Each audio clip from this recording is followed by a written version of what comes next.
Hello everyone, welcome back to my new blog. ಇನ್ನು ಯಾರೆಲ್ಲ ನನ್ನ ಚಾನಲ್ನ ಸಬ್ಸ್ಕ್ರೈಬ್ ಮಾಡ್ಕೊಂಡಿಲ್ಲ ದಯವಿಟ್ಟು ಹೋಗಿ ಚಾನಲ್ನ ಸಬ್ಸ್ಕ್ರೈಬ್ ಮಾಡ್ಕೊಳ್ಳಿ. ಒಂದು ಪುಟ್ಟ ಲೈಕ್, ಶೇರ್, ಕಮೆಂಟ್ ಮಾಡಿ. ಮತ್ತು ಪಕ್ಕದಲ್ಲಿ ಕಾಣಿಸ್ತಿರೋ ಬೆಲ್ಲೈಕನ್ನ ಪ್ರೆಸ್ ಮಾಡಿ. ಅವಾಗ ನಾನು ಅಪ್ಲೋಡ್ ಮಾಡೋ ಪ್ರತಿ ವಿಡಿಯೋದ ನೋಟಿಫಿಕೇಶನ್ ನಿಮಗೆ ಬಂದು ತಲುಪುತ್ತೆ. ಇವತ್ತು ಫ್ರೈಡೇ ಈವ್ನಿಂಗಿಂದ ನಾನು ಬ್ಲಾಗ್ನ ಸ್ಟಾರ್ಟ್ ಮಾಡ್ಕೊಂಡಿದ್ದೀನಿ. ಬೆಳಿಗ್ಗೆಯಿಂದ ಏನೇನಾಯಿತು ಅನ್ನೋದನ್ನೆಲ್ಲ ನಾನು ಕ್ಯಾಪ್ಚರ್ ಮಾಡ್ಕೊಂಡಿದ್ದೀನಿ. ಇವತ್ತು ಜಾಸ್ತಿ ಫೋನೆಲ್ಲ ಇವಾಗಲೇ ಈವ್ನಿಂಗೇನೆ ಫೋನ್ ಹಿಡ್ಕೊಂಡಿರೋದು, ಸ್ವಲ್ಪ ವೀಡಿಯೋಸು ಮಾಡ್ಕೊಳ್ಳೋಣ ಅಂತ ಅಂದ್ಬಿಟ್ಟು. ಬೆಳಗ್ಗೆಯಿಂದ ಇವತ್ತು ನಮ್ಮ ತಾತ ಇದ್ರಲ್ವ, ಅವರು ಊರಿಗೆ ಹೋದ್ರು. ಪಾಪು ತಾತ ಇದ್ದರೆ ಸ್ವಲ್ಪ ನಾನು ಸ್ವಲ್ಪ ವಾಶ್ರೂಮ್ಗೆ ಹೋಗೋದಾಗಿರಲಿ ಅಥವಾ ಏನಾದರೂ ಟಿಫನ್ ತಿಂದರೆ ಎಲ್ಲ ತಾತ ನೋಡ್ಕೊತಾ ಇದ್ರು. ಇವಾಗ ಅವ್ರು ಹೋದ್ರಲ್ಲ, ಸೊ ನಾನೇನೆ ನೋಡ್ಕೊಬೇಕು. ಅವರನ್ನು ಇಟ್ಕೊಂಡು ಟಿಫನ್ ತಿನ್ನೋದು ಇದು ಇವತ್ತು ಫಸ್ಟ್ ಡೇ ನನಗೆ ಸ್ವಲ್ಪ ಕಷ್ಟ ಆಯಿತು. ಅಮ್ಮ ಕೆಲ್ಸಕ್ಕೆ ಹೋಗ್ತಾ ಇದ್ದಾರೆ ಇವಾಗ, ಫಸ್ಟ್ ಡೇ ಅಲ್ವಾ, ಅದಕ್ಕೆ ಸ್ವಲ್ಪ ಅವನ್ನ ನೋಡಿಕೊಂಡು ಮತ್ತು ಟಿಫನ್ ತಿನ್ನೋದು ಇದೆಲ್ಲ ಆಯಿತು.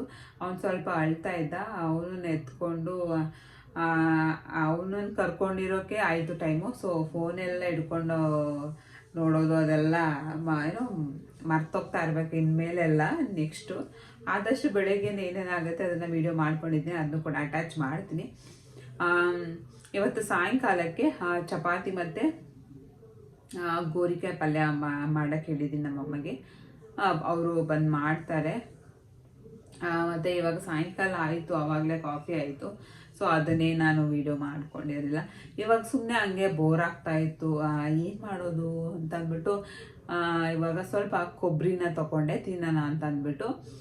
ಕೊಬ್ಬರಿನ ಮೆಚೂರ್ಡಾಗಿರೋರ್ಗು ಕೂಡ ತಿನ್ನೋಕ್ಕೆಲ್ಲ ಕೊಡ್ತಾರೆ, ತುಂಬಾ ಒಳ್ಳೆಯದು. ಚೆನ್ನಾಗಿ ಮಿಲ್ಕು ಕೂಡ ಬರೋಕ್ಕೆ ಇದು ಕೂಡ ಒಂದು ಹೆಲ್ಪ್ ಮಾಡುತ್ತೆ.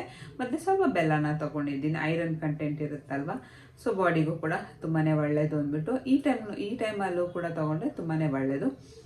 ಸರಿ, ಬೇಜಾರಿಗೆ ಏನಾದರೂ ತಿನ್ನಬೇಕು ಅನ್ನಿಸ್ದಾಗ ಬೇರೆ ಏನು ತಿನ್ನೋಕ್ಕಾಗಲ್ಲ. ಸೊ ಏನಾದರೂ ಸ್ವಲ್ಪ ಹೆಲ್ದಿಯಾಗಿ ಮನೇಲಿ ಇರೋದು ನೋಡಿಕೊಂಡು ತಿನ್ನೋಕ್ಕೆ ನಾನು ಇಷ್ಟಪಡ್ತೀನಿ.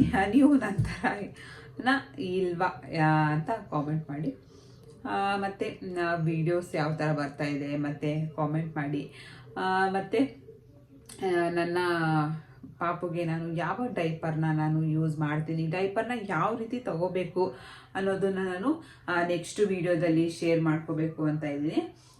ಯಾವಾಗಲೂ ಅಷ್ಟೇ, ಯಾವುದೇ ಮಕ್ಕಳಿಗೆ ಡೈಪರ್ ತೊಗೋಬೇಕಾದ್ರೆ ಕರೆಕ್ಟ್ ಸೈಜ್ನ ತೊಗೋಬೇಕು. ದೊಡ್ಡ ಸೈಜ್ನ ತೊಗೊಂಡ್ರೆ ಮಕ್ಕಳಿಗೆ ಹುಣ್ಣಾಗೋದು ಮತ್ತು ರ್ಯಾಷಸ್ ಆಗೋದೆಲ್ಲ ಆಗ್ತಾ ಇರುತ್ತಲ್ಲ, ಸೊ ಅದರಿಂದನೇ ಆಗೋದು. ಒಂದು ಸೈಜ್ ದೊಡ್ಡ ತಗೊಂಡ್ರೆ ಆ ಥರ ಆಗುತ್ತೆ. ಸೇಮ್ ಸೈಜು ನೋಡಿಕೊಂಡು ನಾವು ತಗೋಬೇಕು, ಯಾವುದೇ ಡೈಪರ್ ಆದ್ರೂ ಅಷ್ಟೇ. ಮತ್ತು ಮಕ್ಕಳ ತುಟಿ ಹುಟ್ಟಿದಾಗ ನನ್ನ ಮಗನ ತುಟಿನೂ ಬ್ಲ್ಯಾಕ್ ಇತ್ತು, ತುಂಬ ಬ್ಲ್ಯಾಕ್ ಇತ್ತು. ನಾನಿಲ್ಲಿ ಅಟ್ಯಾಚ್ ಮಾಡ್ತೀನಿ ಒಂದು ಫೋಟೋನ. ಇವಾಗ ನಾರ್ಮಲ್ ಪಿಂಕ್ ಆಗಿಬಿಟ್ಟಿದೆ. ಬಟ್ ನಾನು ಇತ್ತೀಚೆಗೆ ಇದು ಬರುತ್ತೆ ನೋಡಿ, ದಾಳಿಂಬೆ ಹೂವು ಬರುತ್ತೆ ನೋಡಿ, ಅದನ್ನು ಹಚ್ತಾ ಇದ್ದೆ. ಬಟ್ ಯಾವಾಗಲೂ ಅಷ್ಟೇ, ಮಕ್ಕಳಿಗೆ ಫೀಡ್ ಮಾಡಿಸಿದ್ಮೇಲೆ ನೀಟಾಗಿ ತುಟಿನ ಒರೆಸ್ಬೇಕು ಮೇಯ್ನು. ಆವಾಗ ತಾನೇ ಬ್ಲ್ಯಾಕು ಕಡಿಮೆ ಆಗೋಗುತ್ತೆ. ಮತ್ತು ಅವನು ಸ್ವಲ್ಪ ಡಾರ್ಕ್ ಏನೇ ಇದ್ದ, ಬಟ್ ಇವಾಗ ಅವನ ಸ್ಕಿನ್ ಟೋನ್ ತುಂಬ ಚೆನ್ನಾಗಿ ಇಂಪ್ರೂವ್ ಆಗ್ತಾ ಇದೆ. ಅದಕ್ಕೆ ಏನೂ ಸೀಕ್ರೆಟ್ ಇಲ್ಲ. ಸೊ ಅವನಿಗೆ ನಾನು ಯಾವುದೇ ರೀತಿಯ ಕ್ರೀಮ್ನ ಅಪ್ಲೈ ಮಾಡ್ತಾ ಇಲ್ಲ. ಸೊ ಅದರಿಂದ ಅವನ ಸ್ಕಿನ್ ಟೋನು ಜಾಸ್ತಿ ಆಗ್ತಾ ಇದೆ. ಜಸ್ಟ್ ಆಲ್ಮಂಡ್ ಆಯಿಲ್ನಿಂದ ನಾನು ಅವನ್ನ ಮಸಾಜ್ ಮಾಡ್ತೀನಿ. ಹರಳೆಣ್ಣೆ ಏನಿದೆ ಅದನ್ನು ನಾನು ನೆತ್ತಿಗೆ ಹಾಕ್ತೀನಿ. ಹರಳೆಣ್ಣೆನ ಯಾಕೆ ನೆತ್ತಿಗೆ ಹಾಕಬೇಕು ಅಂತಂದರೆ ಮಕ್ಕಳಿಗೆ ಹೀಟ್ ಆಗಿರುತ್ತಲ್ವ, ಸೊ ಅದನ್ನು ಕಡಿಮೆ ಮಾಡುತ್ತೆ. ಮತ್ತು ಯೂರಿನ್ ಪಾಸ್ ಮಾಡಬೇಕಾದ್ರೆಲ್ಲ ಉರಿಯೋದಿಲ್ಲ. ನಮಗೂ ಕೂಡ ಅಷ್ಟೇ, ಸಪೋಸ್ ಏನಾದರೂ ಹೀಟ್ ಜಾಸ್ತಿ ಆಗಿ ಯೂರಿನ್ ಪಾಸ್ ಮಾಡಬೇಕಾದ್ರೆ ಉರಿಯುವಾಗ ಕಾಲ್ದು ಬೆರಳು ಬರುತ್ತೆ ನೋಡಿ, ಆ ಬೆರಳುಗಳಿಗೆ ಹರಳೆಣ್ಣೆ ಹಾಕಿದ್ರೆ ಅದು ಉರಿಯೋದು ಮತ್ತು ಯೂರಿನ್ ಪಾಸ್ ಮಾಡೋದು ಮತ್ತು ಹೀಟ್ ಆಗಿರೋದು ಕಡಿಮೆ ರಿಡ್ಯೂಸ್ ಆಗಿಬಿಡುತ್ತೆ. ಸೊ ಅದೇ ರೀತಿ ನಾನು ಪಾಪಗೆ ಹರಳೆಣ್ಣೆನೆ ನಾನು ಯೂಸ್ ಮಾಡೋದು. 1 ಮಂತ್ ಆದಮೇಲೆ ನಾನು ಹರಳೆಣ್ಣೆನ ಯೂಸ್ ಮಾಡ್ತಾಯಿದ್ದೀನಿ. ನಮ್ಮ ಆಂಟಿ ತೊಗೊಂಡು ಬಂದಿದ್ರು, ಪಾಪ ನೋಡೋಕೆ ಬಂದಿದ್ರಲ್ಲ, ಆವಾಗ ಇನ್ನು ಒಂದು 1/2 ಲೀಟರ್ ಏನೋ ತೊಗೊಂಡ್ಬಂದಿದ್ರು. ಸದ್ಯಕ್ಕೆ ಅದೇನೇ ಇದೆ, ಊರಿಂದ ತೊಗೊಂಡು ಬಂದಿದ್ದು. ಇಲ್ಲಿ ಅಷ್ಟೊಂದಾಗಿ ನನಗೆ ಇಷ್ಟ ಆಗಿಲ್ಲ, ನನಗೆಲ್ಲೂ ನಾನು ನೋಡಿಲ್ಲ. ಸೊ ಅದರಿಂದ ನಾನು ತರಿಸ್ಕೊಂಡಿಲ್ಲ, ಊರಿಂದನೇ ತೊಗೊಂಡು ಬಂದಿದ್ರು. ಮತ್ತು ನೆಕ್ಸ್ಟು ನೋಡ್ತೀನಿ, ಡೈಪರ್ದು ಇಲ್ಲಾಂದರೆ ಅದ್ರ ನೆಕ್ಸ್ಟ್ ವೀಡಿಯೋ ಮಾಡೋಣ ಅಂತ ಅಂದ್ಕೊಂಡಿದ್ದೀನಿ. ಇಲ್ಲಾಂತಂದರೆ ನನ್ನ ಡೈಲಿ ಬ್ಲಾಗಲ್ಲಿ ಇರುತ್ತಲ್ವ, ಸೊ ಅದರಲ್ಲೇ ಅದ್ರ ಬಗ್ಗೆ ಹೇಳೋಣ ಅಂದ್ಕೊಂಡಿದ್ದೀನಿ. ಮತ್ತು ನೆಕ್ಸ್ಟ್ ಇನ್ನೊಂದು ವಿಡಿಯೋ ಏನಂತಂದರೆ, ಗಂಡು ಪಾಪು ಅಥವಾ ಹೆಣ್ಣು ಪಾಪು ಯಾವುದೇ ಬೇಬಿ ಆದ್ರೂ ಯಾವ ರೀತಿ ಇರಬೇಕು, ನಾನು ಯಾವ ರೀತಿ ಇದ್ದೀನಿ, ನಾನಿರೋ ರೀತಿಯಿಂದ ನನ್ನ ಪಾಪುಗೆ ಏನಾದರೂ ಪ್ರಾಬ್ಲಮ್ ಆಗಿದೆಯಾ ಇಲ್ವಾ ಏನೇ ಎತ್ತ ಅನ್ನೋದು ನಾನು ನೆಕ್ಸ್ಟ್ ವೀಡಿಯೋದಲ್ಲಿ ಶೇರ್ ಮಾಡ್ಕೊತೀನಿ. ಮತ್ತು ವಿಡಿಯೋ ಸ್ಟಾರ್ಟ್ ಮಾಡ್ಕೊಳ್ಳೋಣ ಬನ್ನಿ. ಇವತ್ತಂತೂ ಬೆಳಗ್ಗೆ ಬೇಗನೆ ಎದ್ದಿದ್ದೆ. ಪಾಪನು ಕೂಡ ಬೆಳಗ್ಗೆ ಬೇಗ ಎದ್ದಿದ್ದ. ಹೊಟ್ಟೆ ಬೇರೆ 4 ಗಂಟೆಗೆ ಹಸಿತಾಯಿತ್ತು. ಸರಿ 4 ಗಂಟೆಗೆ ಏನಪ್ಪ ತಿಂತೀಯ ಅಂದ್ಬಿಟ್ಟು ಸುಮ್ಮನೆ ಹಂಗೆ ಮಲ್ಕೊಂಡ್ಬಿಟ್ಟಿದ್ದೆ. ಬೆಳಗ್ಗೆ 6 ಗಂಟೆಗೆ ಎದ್ದು ಅವನು ಬೇಗನೆ ಎದ್ಬಿಟ್ಟಿದ್ನಲ್ಲ, ಸರಿ ಅಂದ್ಬಿಟ್ಟು ಫಸ್ಟು ಮುಖ ವಾಶ್ ಮಾಡ್ಕೊಬಂದು, ನೀರು ಕುಡ್ದಿಲ್ಲ ಅಷ್ಟು ಹೊಟ್ಟೆ ಹಸಿತಾಯಿತ್ತು ಅಂದ್ಬಿಟ್ಟು ಹಾಲನ್ನ ಮಾಡಿಕೊಟ್ಟು ಸರಿ ಹಾಲು ಕುಡ್ಕೊಂಡು ಸ್ವಲ್ಪ ಹೊತ್ತು ಹಂಗೆ ಅವನ್ನ ಕರ್ಕೊಂಡಿದ್ದೆ. ಬೆಳಗ್ಗೆ ಫ್ರೈಡೇ ಪೂಜೆನೂ ಕೂಡ ಎಲ್ಲ ಆಯಿತು. ನಮ್ಮ ಮನೇಲಿ ಬೆಳಗ್ಗೆ ಅವಲಕ್ಕಿ ಉಪ್ಪಿಟ್ಟನ್ನ ಮಾಡಿದರು. ಅವಲಕ್ಕಿ ಉಪ್ಪಿಟ್ಟು ಮಾಡಿಬಿಟ್ಟು ಸರಿ ಅವನಷ್ಟರಲ್ಲಿ ಅವನು ಮಲ್ಕೊಂಡಿದ್ದ. ಇನ್ನು ನಮ್ಮ ತಾತ ಊರಿಗೆ ಹೋದರು. ತಾತ ಇದ್ದರೆ ಸ್ವಲ್ಪ ಅವನ ಹತ್ರ ಕೂತ್ಕೊಂಡು ತೂಗ್ತಾಯಿದ್ರು. ಇವಾಗ ತಾತ ಅಲ್ವಲ್ಲ, ಸೊ ನಾನೇ ಟಿಫನ್ ಮಾಡ್ತಾ ಒಂದು 10 ನಿಮಿಷ ಟಿಫನ್ ತಿನ್ನೋ ತನಕನೂ ಇದ್ದಿಲ್ಲ ಅವನು, ಅಷ್ಟು ಬೇಗನೆ ಎದ್ಬಿಟ್ಟ. ಮಧ್ಯಾಹ್ನಕ್ಕೆ ಪನ್ನೀರ್ದು ಏನು ಪಲಾವ್ ಅಂತನಾದರೂ ಹೇಳ್ಬೋದು, ಪನ್ನೀರ್ ಬಿರಿಯಾನಿ ಅಂತನಾದರೂ ಹೇಳ್ಬೋದು, ಅದನ್ನು ನಾನು ತಿಂದೆ. ಪನ್ನೀರ್ ತುಂಬಾ ಒಳ್ಳೆಯದು. ಮತ್ತು ಊಟ ಎಲ್ಲ ಆದ ತಕ್ಷಣವೇ ಮಧ್ಯಾಹ್ನ ಹಂಗೆ ನಾನು ಪಾಪುಗೆ ಸ್ನಾನ ಮಾಡಿಸಿದ್ವಿ. ಯಾಕಂತಂದರೆ 3 ಡೇಸ್ ಆಗಿತ್ತು, ವ್ಯಾಕ್ಸಿನೇಷನ್ ಆಗಿತ್ತಲ್ಲ, ಸರಿ ಮಾಡಿಸಿರಲಿಲ್ಲ. ಸರಿ ಇವತ್ತು ಸ್ನಾನ ಮಾಡಿಸ್ಬಿಡೋಣ ಅಂದ್ಬಿಟ್ಟು ಸ್ವಲ್ಪ ಅವನಿಗೆ ಆಯಿಲ್ ಮಸಾಜ್ ಎಲ್ಲ ಮಾಡಿದೆ. ಸಿಂಪಲ್ಲಾಗಿ ಮಾಡಿದೆ. ನಾನು ಅದು ವಿಡಿಯೋ ಮಾಡ್ಕೊಳಕ್ಕಾಗಿಲ್ಲ. ಅವನು ಅರ್ಧದಲ್ಲೇ ಅಳಕ್ಕೆ ಸ್ಟಾರ್ಟ್ ಮಾಡಿಬಿಟ್ಟ. ಮತ್ತು ಸ್ನಾನ ಎಲ್ಲ ಆದಮೇಲೆ ಅವನಿಗೆ ನಾನು ಬಜೆನ ತೆಗೆದೇ ಕೊಡ್ತೀನಿ. ಬಜೆ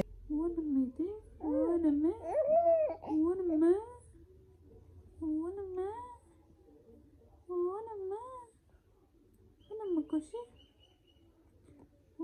ಖುಷಿ ಎಲ್ಲಿಗೋದದು ಇದು ಜಂಪ್ ಮಾಡ್ಕೊಂಡು ಬಜೆನ ತೆಯ್ದು ಕೊಡೋದ್ರ ಜೊತೆಗೆ ಒಂದು ಸ್ವಲ್ಪ ಚಕ್ಕೆ, ಲವಂಗ ಮತ್ತು ಬಾದಾಮಿ ಇದನ್ನೆಲ್ಲ ತೆಯ್ದು ಕೊಡೋದ್ರಿಂದ ಕಫ ಏನಿದೆ ಅದೆಲ್ಲ ರಿಲೀಸ್ ಆಗುತ್ತೆ, ವಾಯ್ಸ್ ಎಲ್ಲ ಕ್ಲಿಯರ್ ಆಗುತ್ತೆ. ಬಾದಾಮಿ ಬೇಡ ಅಂತಂದರೆ ಒಣ ದ್ರಾಕ್ಷಿ ಬರುತ್ತೆ ನೋಡಿ, ಒಣ ಖರ್ಜೂರ ಬರುತ್ತೆ ನೋಡಿ, ಅದನ್ನು ಅದ್ರ ಜೊತೆಗೆ ತೆಯ್ದು ಕೊಡೋದ್ರಿಂದ ತುಂಬಾ ಒಳ್ಳೆಯದು. ಈ ಒಣ ಖರ್ಜೂರ ಮತ್ತು ಬಾದಾಮಿನ ಏನಕ್ಕೆ ತೆಗೆಯೋದು ಅಂದರೆ ಅದು ಸ್ವಲ್ಪ ಕಹಿ ಥರ ಇರುತ್ತಲ್ವ, ಖಾರ ಇರುತ್ತೆ.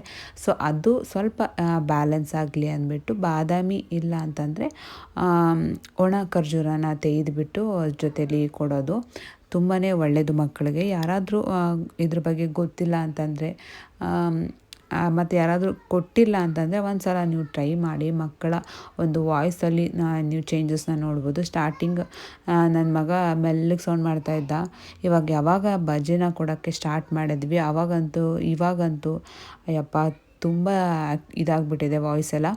ಮತ್ತು ತುಂಬ ಜಾಸ್ತಿನೂ ಕೊಡೋಕ್ಕೆ ಹೋಗ್ಬಾರ್ದು. 1 ಟೇಬಲ್ ಸ್ಪೂನ್ ಆಗೋಷ್ಟು ಕೊಟ್ಟರೆ ಸಾಕಾಗುತ್ತೆ. ತುಂಬ ಓವರ್ ಆದ್ರೂ ಅವ್ರಿಗೆ ಕಷ್ಟ ಆಗುತ್ತೆ ಕುಡಿಯೋದಕ್ಕೆ. ಏಜ್ ಮೇಲೆ ಡಿಪೆಂಡು. 1 ವರ್ಷ ತನಕನೂ ಕೊಟ್ಟರೆ ತುಂಬಾ ಒಳ್ಳೆಯದು. ಇಲ್ಲ ನಿಮ್ಮ ಒಂದು ನಿಮಗೆ ಯಾವಾಗ ಎಲ್ಲಿ ತನಕ ಕೊಡಬೇಕು ಅಂತ ಅನಿಸುತ್ತೆ ಅಲ್ಲಿ ತನಕ ಕೊಟ್ಟರು ಪರವಾಗಿಲ್ಲ. ಬಟ್ ಕೊಡೋದ್ರಿಂದ ತುಂಬಾ ಒಳ್ಳೆಯ ಒಂದು ಇಮ್ಯುನಿಟಿ ಮಕ್ಕಳಿಗೆ ಸಿಗುತ್ತೆ. ಮತ್ತು ಸಾಯಂಕಾಲಕ್ಕೆ ಇಲ್ಲಿ ನಾವು ಚಪಾತಿ ಮತ್ತು ಗೋರಿಕಾಯಿ ಪಲ್ಯನ ಪ್ರಿಪೇರ್ ಮಾಡ್ತಾಯಿದ್ವಿ. ಎಲ್ಲ ತರಕಾರಿನ ಎಲ್ಲ ಅಮ್ಮನೇ ಚಾಪ್ ಮಾಡಿಕೊಟ್ಟು ಸರಿ ಒಗ್ಗರಣೆಗೆ ಹಾಕೋಣ ಅಂತಂದ್ಬಿಟ್ಟು ಒಗ್ಗರಣೆಗೆ ಹಾಕ್ತಿದ್ದೆ. ಇದನ್ನು ಫಸ್ಟು ಸರಿ ಒಗ್ಗರಣೆಯಲ್ಲೇ ಫ್ರೈ ಮಾಡ್ಕೊಂಬಿಡೋಣ ಅಂತ ಅಂದ್ಬಿಟ್ಟು ಅಂದ್ಕೊಂಡೆ. ಬಟ್ ಇದು ಒಗ್ಗರಣೆಯಲ್ಲಿ ಬೇಯೋದು ತುಂಬಾ ಲೇಟ್ ಆಗುತ್ತೆ ಅಂತ ಅಂದ್ಬಿಟ್ಟು ಒಗ್ಗರಣೆಗೆ ಸ್ವಲ್ಪ ನೀರನ್ನ ಹಾಕಿ ಬೇಯಿಸಿ ಅದರಲ್ಲೇನೆ ಸ್ವಲ್ಪ ಉಪ್ಪು, ಮಸಾಲ, ಖಾರಗಳು ಹಾಕಿದ್ರೆ ತುಂಬಾ ಸಿಂಪಲ್ಲಾಗಿ ಮಾಡ್ಕೊಬೋದು. ತುಂಬಾ ಚೆನ್ನಾಗಿರುತ್ತೆ, ತುಂಬಾ ಒಳ್ಳೆಯದು. ಇದು ಪ್ರೆಗ್ನೆಂಟ್ ಇರುವಾಗ ತಿಂದರೆ ತುಂಬಾ ಒಳ್ಳೆಯದು. ಮಕ್ಕಳು ತುಂಬಾ ಶಾರ್ಪ್ ಆಗ್ತಾರೆ ಇದನ್ನು ತಿನ್ನೋದ್ರಿಂದ. ತುಂಬಾ ಹೆಲ್ತ್ ಬೆನಿಫಿಟ್ ಇದೆ ಇದು. ಅವಾಗಾದರೂ ತಿನ್ಬೋದು, ಇವಾಗಾದರೂ ತಿನ್ಬೋದು. ಬಟ್ ಯಾವಾಗಲಾದರೂ ಡೈಲಿ ಒಂದು ವೆಜಿಟೇಬಲ್ಸ್ದು ಪಲ್ಯನ ತಿನ್ನೋದ್ರಿಂದ ತುಂಬಾ ಒಳ್ಳೆಯದು. ಮತ್ತು ನನಗೂ ಕೂಡ ಬ್ಲಡ್ ಎಲ್ಲ ಸ್ವಲ್ಪ ಕಡಿಮೆ ಇದೆ ಅಂತ ಹೇಳಿದ್ದಾರೆ. ಸೊ ಅದರಿಂದ ಡೈಲಿ ಒಂದೊಂದು ಪಲ್ಯನ ತೊಗೋತಾ ಇದ್ದೀನಿ. ಮತ್ತು ರೈಸು ಕೂಡ ಅಷ್ಟೇ. ರೈಸ್ನ ಸ್ವಲ್ಪ ಅವಾಯ್ಡ್ ಮಾಡಬೇಕು ಅಂದ್ಕೊಂಡಿದ್ದೀನಿ. ಇವಾಗ ತಿನ್ನೋದಕ್ಕಿಂತ ಒಂದು ಸ್ವಲ್ಪ ರೈಸ್ನ ಅವಾಯ್ಡ್ ಮಾಡಬೇಕು ಅಂತ ಅಂದ್ಕೊಂಡಿದ್ದೀನಿ. ಮತ್ತು ಸ್ವಲ್ಪ ಸ್ನ್ಯಾಕ್ಸ್ಗೆ ಅಂತ ಅಂದ್ಬಿಟ್ಟು ಇಲ್ಲಿ 2 ನಾನು ಡೇಟ್ಸ್ನ ತೊಗೊಂಡಿದ್ದೀನಿ. ನಾನು ಆಲ್ರೆಡಿ ನನ್ನ ಎಲ್ಲ ಬ್ಲಾಗಲ್ಲೂ ಇರುತ್ತೆ ಡೇಟ್ಸು ನನ್ನ ಫೇವ್ರೆಟ್. ಡೈಲಿ ಒಂದು 2 ಡೇಟ್ಸ್ ಆದ್ರೂ ತಿಂತೀನಿ. ಹಿಮೋಗ್ಲೋಬಿನ್ ಚೆನ್ನಾಗಿ ಬರುತ್ತೆ ಈ ಡೇಟ್ಸ್ನ ತಿನ್ನೋದ್ರಿಂದ. ಮತ್ತು ಸ್ವೀಟ್ ಕ್ರೇವಿಂಗ್ಸ್ ಇದ್ರೂ ಕೂಡ ಡೇಟ್ಸ್ ತಿನ್ನೋದ್ರಿಂದ ಅದು ಸ್ವಲ್ಪ ಕಡಿಮೆ ಆಗುತ್ತೆ. ನೀವು ನೋಡ್ಬೋದು ಎಲ್ಲ ತರಕಾರಿನ ಹಾಕಿದ್ನಲ್ಲ, ನೀರು ಹಾಕಿ ಚೆನ್ನಾಗಿ ಕುದಿಸಿದ್ರೆ ಒಂಥರ ತುಂಬ ಚೆನ್ನಾಗಿ ಫ್ಲೇವರ್ ಬರುತ್ತೆ. ನೀರು ಹಾಕ್ದಿರ ಬರೀ ಫ್ರೈ ಮಾಡಿದ್ರೆ ಸ್ವಲ್ಪ ಕಹಿ ಬರುತ್ತೆ. ಅದರಿಂದ ನೀರು ಹಾಕಿ ವಿಷಿಲ್ ಬರ್ಸ್ಕೊಬೋದು. ಇಲ್ಲಾಂತಂದರೆ ಈ ಥರ ಸಪ್ರೇಟಾಗಿ ಬಾಣಲೆಲಿ ಕೂಡ ಮಾಡ್ಕೊಬೋದು. ಇದಕ್ಕೆ ಒಂದು ಅರ್ಧ ಟೊಮೆಟೊನ ನಾನು ಹಾಕ್ತಾಯಿದ್ದೀನಿ. ಟೊಮೆಟೊ ಹಾಕಿಲ್ಲ ಅಂತಂದರೆ ಕಹಿ ಇರುತ್ತಲ್ವ, ಸೊ ಅದು ಬ್ಯಾಲೆನ್ಸ್ ಆಗುತ್ತೆ ಅಂದ್ಬಿಟ್ಟು ನಾನು ಒಂದು ಅರ್ಧ ಟೊಮೆಟೊನ ಹಾಕ್ತಾಯಿದ್ದೀನಿ. ಇದಕ್ಕೆ ರುಚಿಗೆ ಎಷ್ಟು ಬೇಕಷ್ಟು ಉಪ್ಪು ಮತ್ತು ಸ್ವಲ್ಪ ಧನಿಯಾ powder, garam masala, chilli powder ಇದಿಷ್ಟು ಹಾಕ್ಕೊಂಡ್ರೆ ಸಾಕಾಗುತ್ತೆ. ಬೇರೆ ಏನೇನು ಅವಶ್ಯಕತೆ ಇರೋದಿಲ್ಲ. ರುಬ್ಬೆಲ್ಲ ಹಾಕೋ ಅವಶ್ಯಕತೆ ಇಲ್ಲ.